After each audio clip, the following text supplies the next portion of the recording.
आगे बढ़े कदम। जीवन पुष्प चढ़ाने निकले माता के चरणों में हम। वंदे मातरम, वंदे मातरम, वंदे मातरम।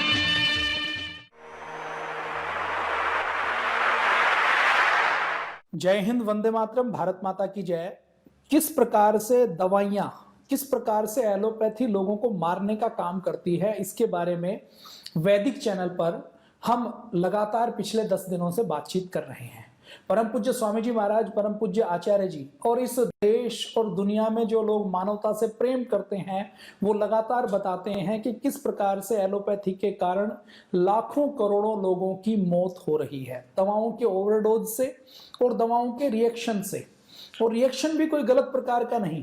एक एलोपैथी की वो दवा जिसको लैब में ट्रायल करके, एनिमल ट्रायल करके, क्लिनिकल कंट्रोल ट्रायल करके, सब तरह से रिसर्च करके, मोहर लगाकर एफडीए जैसी एजेंसियां अप्रूव करती हैं, उसके बाद भी उस दवा से हार्ट फेल होता है, लीवर फेल होता है, किडनी फेल होती है, उस दवा से गंभीर रिएक्शन होती है, मौत तक हो जाती है। इन सबको होने के बाद भी इसी पैथी को यह माना जाता है कि केवल यही पैथी है जो पूरी दुनिया में चल सकती है, बाकी पैथियों के ऊपर तो बैन लगाना चाहिए। पैथी किसी काम की नहीं।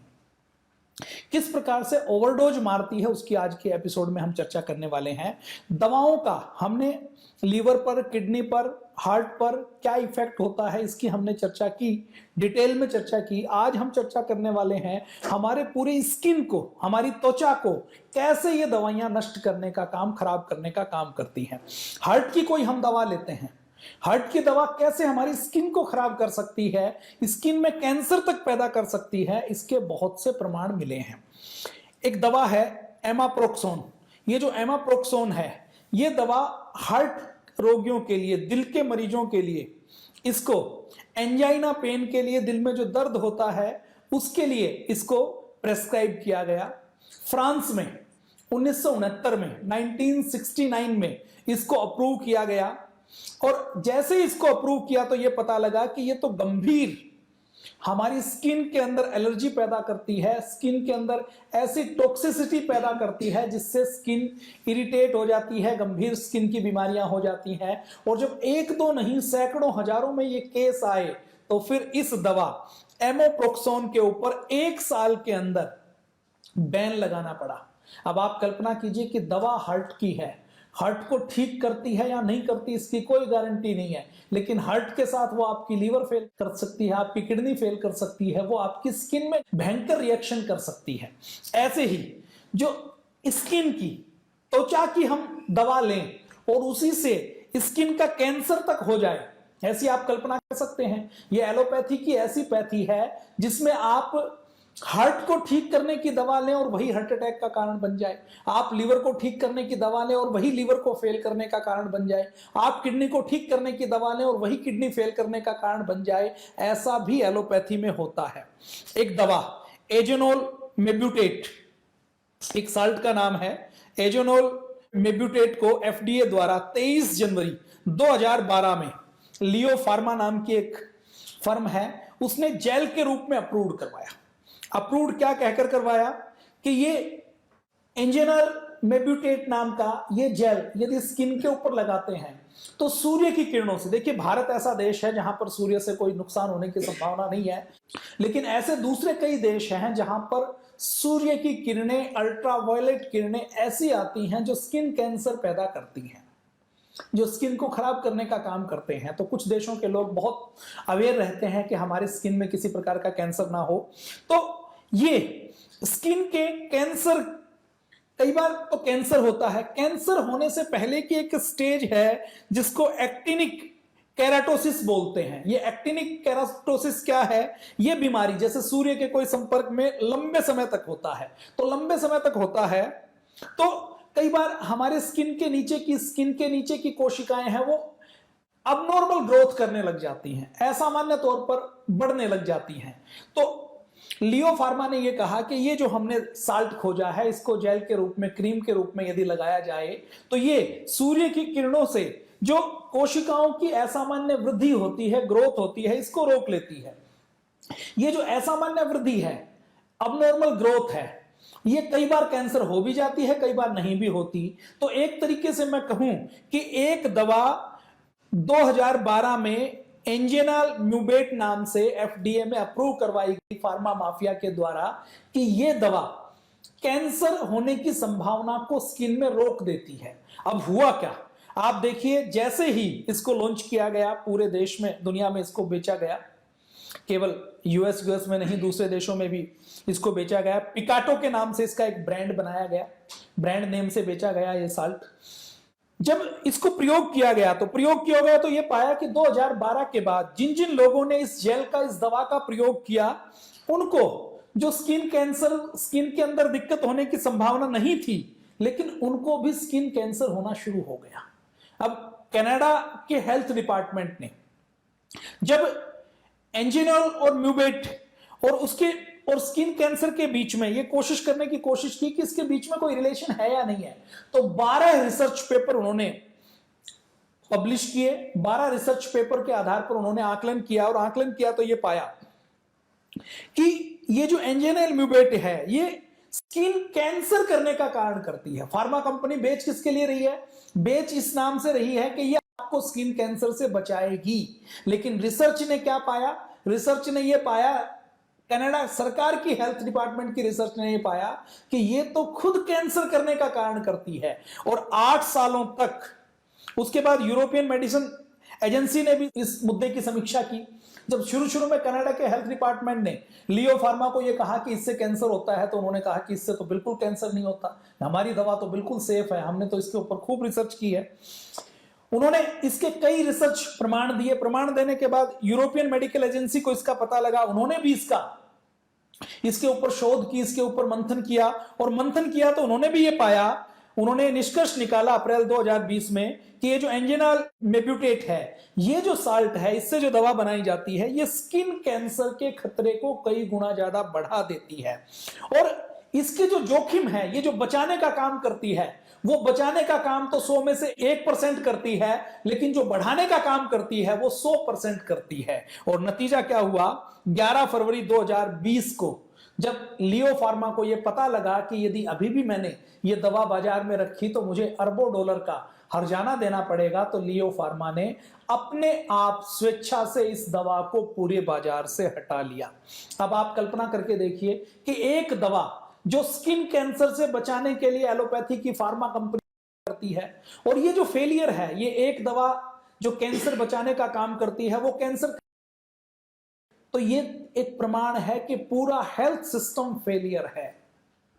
जिसके ऊपर आप भरोसा करके आप दवा लेकर आते हैं, वो दवा आपको गंभीर बीमार करने का काम कर सकती है। आगे और प्रमाण देखिए, पूरी दुनिया में सबसे ज्यादा रोगी हैं दर्द के। पेन मैनेजमेंट के नाम से बहुत बड़ा बाजार है। पेन मैनेजमेंट के नाम से नई नई दवाएं निकाली जाती हैं। अफीम, ओपियम के नाम से दवा बनाई गई, लाखों लोगों को उसका एडिक्ट बनाया गया, और एक बहुत बड़ा स्कैंडल पूरी दुनिया में हुआ, और उसमें बड़ी बड़ी कंपनियां शामिल थी, उनके ऊपर हजारों करोड़ का जुर्माना लगाया गया। मैं आपके सामने एक बात और करता हूं, दर्द और सूजन की हम दवा लेते हैं दर्द को दूर करने की, वो दर्द को दूर करने की दवा भी हमारी स्किन को, हमारी त्वचा को खराब करने का कारण बन सकती है। आइसोक्सीकैम नाम से एक सॉल्ट खोजा गया, नॉन स्टेरॉइड एंटी इंफ्लेमेटरी एक ड्रग खोजी गई, अलग अलग ब्रांड नाम से इसको बेचा जाने लगा।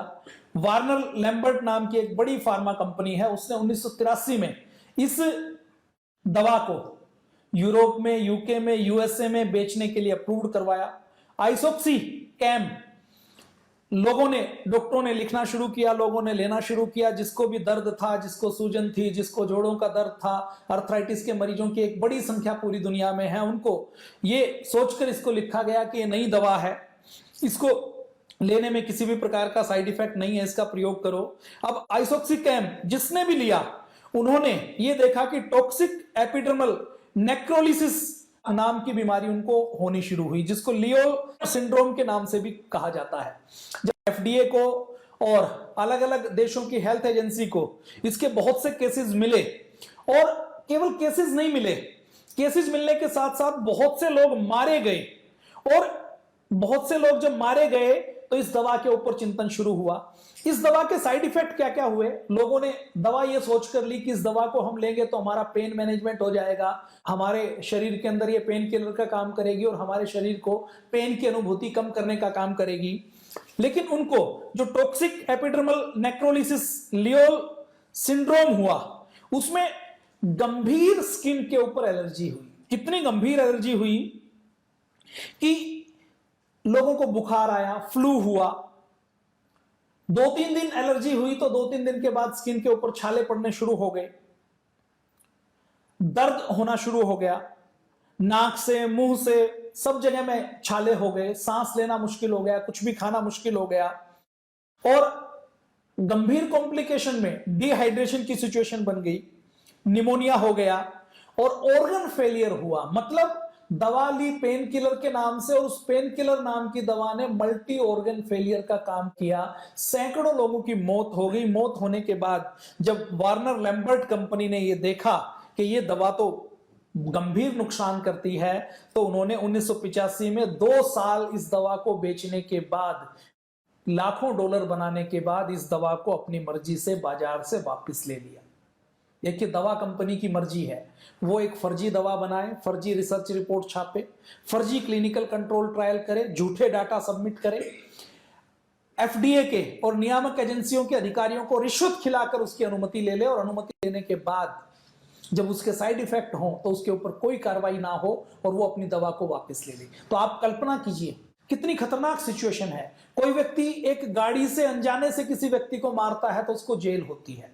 कोई व्यक्ति किसी का मर्डर करता है सुनियोजित तरीके से तो उसको जेल में डाला जाता है, उसके ऊपर हत्या का मुकदमा चलाया जाता है। लेकिन एलोपैथी की गलत दवाएं बनाकर, जहरीली दवाएं बनाकर आप हजारों लाखों लोगों को मार दें और अपनी मर्जी से फिर बाद में उस दवा को वापस ले लें, तो पूरी दुनिया में ये देखने वाला नहीं है, ये जिम्मेदारी तय करने वाला कोई नहीं है कि इन दवाओं के कारण आपको नुकसान हुआ तो इसकी कोई भरपाई करेगा, या उस दवा कंपनी के ऊपर मर्डर का केस चलाया जाएगा जिसने लाखों करोड़ों लोगों को मारने का काम किया। लेकिन कोई इसकी चिंता करने वाला नहीं है। मैं आगे आपको एक एग्जांपल और देता हूं जो ऐसे ही पेन किलर के नाम से दवा है, ऑक्सीफेन बूटाजोन। ऑक्सीफेन बूटाजोन को भी एक non steroid anti inflammatory drug के रूप में डिस्कवर किया गया। दर्द के लिए, बुखार के लिए, सूजन के लिए, इन्फ्लेमेशन के लिए इसको प्रयोग किया जाता था। रूमेटाइड अर्थराइटिस, क्योंकि पूरी दुनिया में बहुत से लोग हैं वात रोगी हैं, उनके लिए इसको प्रयोग किया जाता था। ऑक्सीफेन बूटाजोन को 1960 में अप्रूव किया गया। 1960 से लेकर 1985 तक यूरोप में, अमेरिका में, जर्मनी में, फ्रांस में, कनाडा में, यूएस में, यूके में, सारी दुनिया के बाजारों में इस दवा को खूब बेचा गया। और खूब बेचा गया तो बाद में यह पता लगा कि यह दवा गंभीर स्किन रिएक्शन करने का काम करती है, त्वचा के ऊपर एलर्जी करने का काम करती है। जिन्होंने इस दवा को लिया उनकी त्वचा के ऊपर फफोले हो गए, त्वचा के ऊपर रैसेज आ गए, त्वचा के ऊपर खुजली होनी शुरू हो गई, त्वचा फटनी शुरू हो गई। और जब गंभीर नुकसान इसके सामने आए, और नुकसान सामने आने के बाद जब लोगों ने उस कंपनी को बोलना शुरू किया कि आपकी इस दवा की वजह से दिक्कत होती है, बोन मैरो सप्रेसेंट का भी काम इसने किया, बोन मैरो तक को डैमेज करने का काम किया, तो उसके बाद 1985 में मार्च में कंपनी ने इसको भी वापस ले लिया। सवाल फिर यही उठता है कि यदि ये दवाएं इतनी खतरनाक थी तो कौन सा क्लिनिकल कंट्रोल ट्रायल हुआ, किसने रिसर्च की और किसने अनुमति दी? और अनुमति देने के बाद लाखों, अगर सैकड़ों लोग मरे हैं, उनको दिक्कत हुई है, तो क्या ऐसी कंपनियों के ऊपर मर्डर का केस नहीं चलना चाहिए? भारत की मैं बात करूं तो ये जो दवा जो यूके में, यूएसए में, अमेरिका में, जर्मनी में, फ्रांस में बैन है, ये दवा आज भी भारत में उपलब्ध है। आप कल्पना करके देखिए, जो दवा दूसरे देश 1985 में बैन कर गई और 1985 तक भी 25 साल तक ये दवा यूरोप के बाजारों में, अमेरिका के बाजारों में बेची जाती रही। 25 सालों में कितने रोगियों को नुकसान हुआ होगा, कितने रोगियों को गंभीर नुकसान होकर उनकी डेथ तक हुई होगी, उसका जिम्मेदार कौन है? जिम्मेदारी नहीं लेता। सरकारों को कोई चिंता नहीं है। आपके हेल्थ की चिंता यदि आप नहीं करेंगे, हमारे हेल्थ की चिंता यदि हम नहीं करेंगे, तो उसकी चिंता करने के लिए पूरी दुनिया में दूसरा कोई व्यक्ति नहीं है। ये दवा जो दर्दनाशक पेन किलर के रूप में अभी भी भारत में उपलब्ध है। आप अपने नजदीक के किसी केमिस्ट के पास जाएं और आप डॉक्टर की किसी पर्ची के लिए भी आप ये दवा ले सकते हैं। ऑनलाइन आप दवा मंगवा सकते हैं। तो भारत में भारत की सरकार को आपकी चिंता नहीं है, भारत के डिपार्टमेंट को आपकी चिंता नहीं है। आपको जिंदा रहना है, आपको स्वस्थ रहना है, तो आपको खुद अपनी चिंता करनी पड़ेगी। भारत में ये ऑक्सीफेन बूटाजोन नाम की के साल्ट की कई ब्रांड नेम से दवाइयां उपलब्ध हैं। सामने आप स्क्रीन पर देख रहे हैं कि दवाओं की ओवरडोज।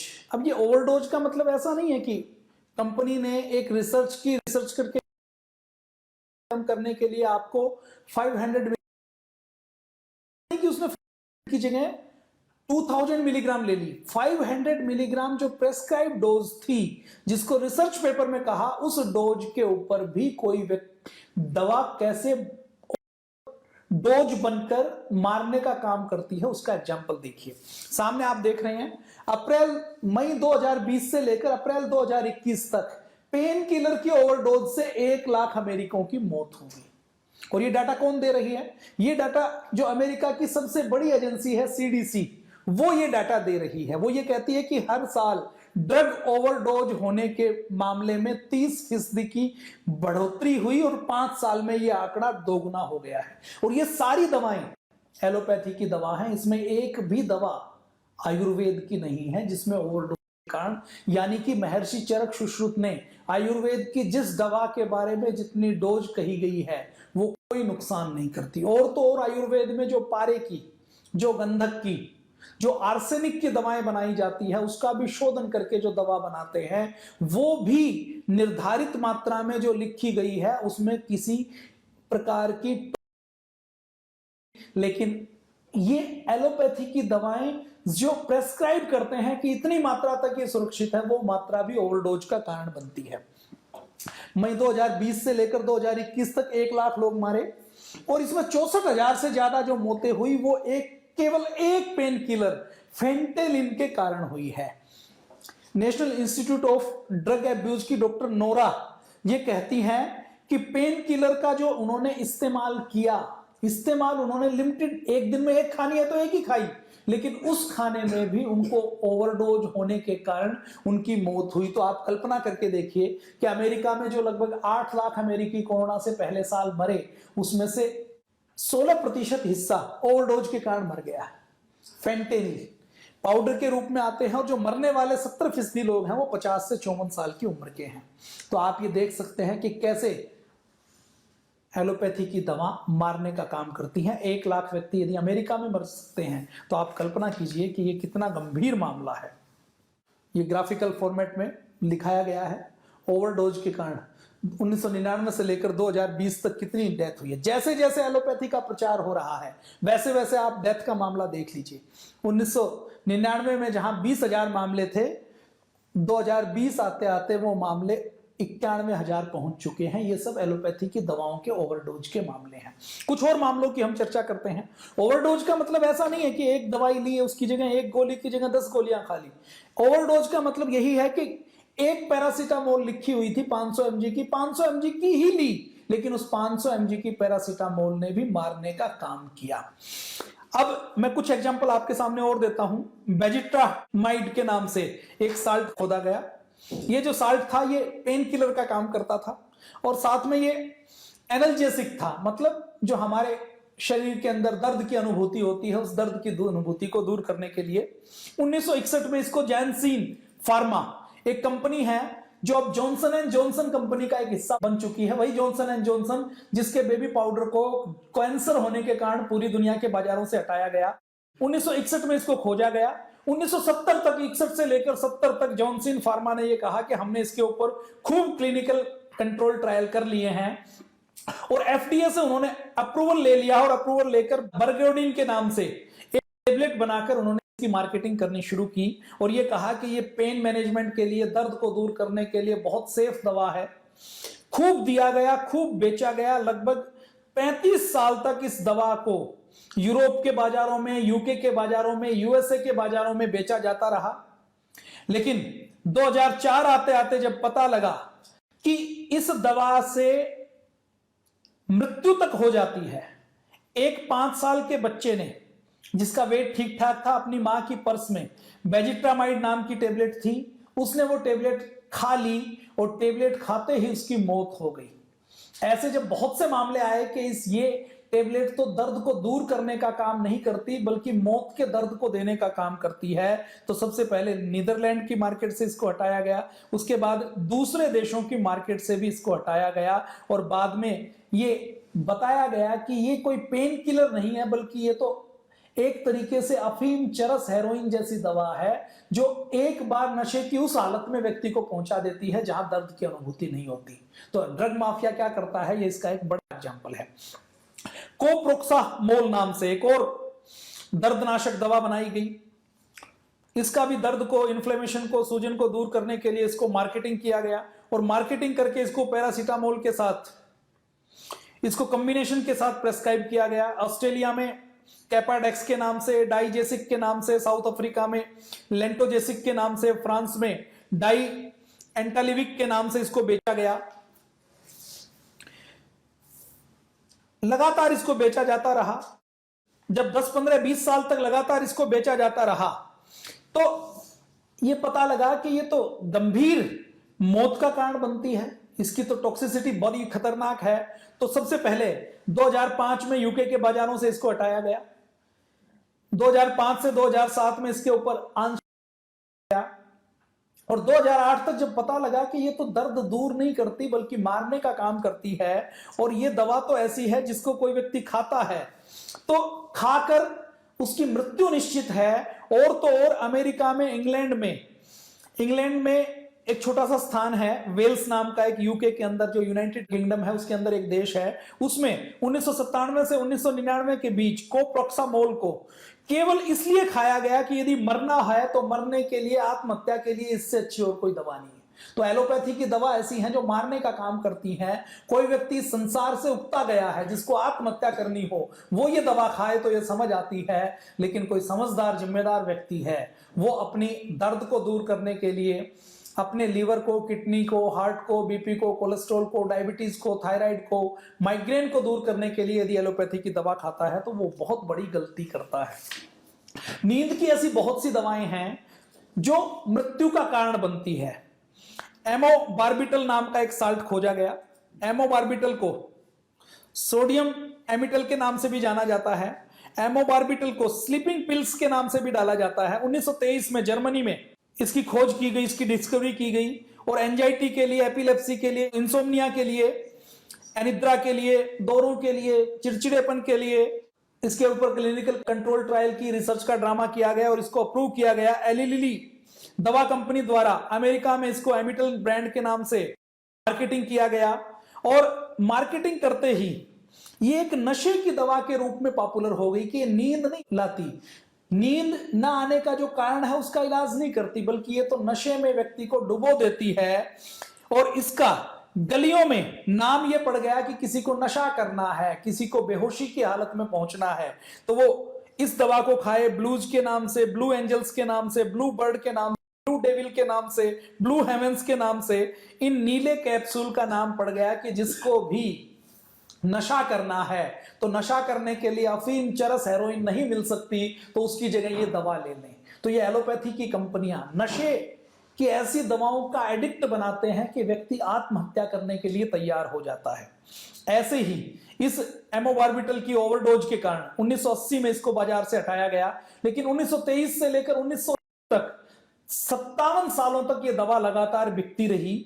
और इस दवा के साइड इफेक्ट में जब ये पता लगा कि जो व्यक्ति इस दवा को लेता है चिड़चिड़ा हो जाता है, नींद नहीं आती, बुखार आता है, शरीर का टेम्परेचर कम हो जाता है, डिसीजन पावर खत्म हो जाती है, एक व्यक्ति के 2 व्यक्ति दिखाने लग जाते हैं, सांस की तकलीफ होती है, हार्ट बीट स्लो डाउन हो जाती है, जुबान लड़खड़ा जाती है, आते हैं, सोने में परेशानी होती है, आंखों की पुतलियां घूमती रहती हैं, कमजोरी हो जाती है और ओवरडोज के कारण मृत्यु भी हो जाती है। ये पता लगने में 57 साल लग गए। 57 साल तक नशे का कारोबार ऐसे ही फार्मा कंपनी करती रही और 1980 में जब इसको बाजार से हटाया गया तो 57 सालों में इसने कितने लाखों लोगों को मौत दी होगी उसकी कोई स्टडी नहीं, कोई जिम्मेदारी तय नहीं करता। ऐसे ही साइक्लोबार्बिटल नाम की एक दवा, जिसको नींद की दवाई के रूप में डायाजेपाम और दूसरे कॉम्बिनेशन के साथ इसको बेचा जाता था, इसके बारे में भी जब 20 साल में पता लगा कि ये दवा तो मौत का कारण बनती है, तो 2019 में इसके ऊपर बैन लगाया गया। ऐसे ही मेथाक्वालोन नाम की एक दवा नींद के लिए लॉन्च की गई।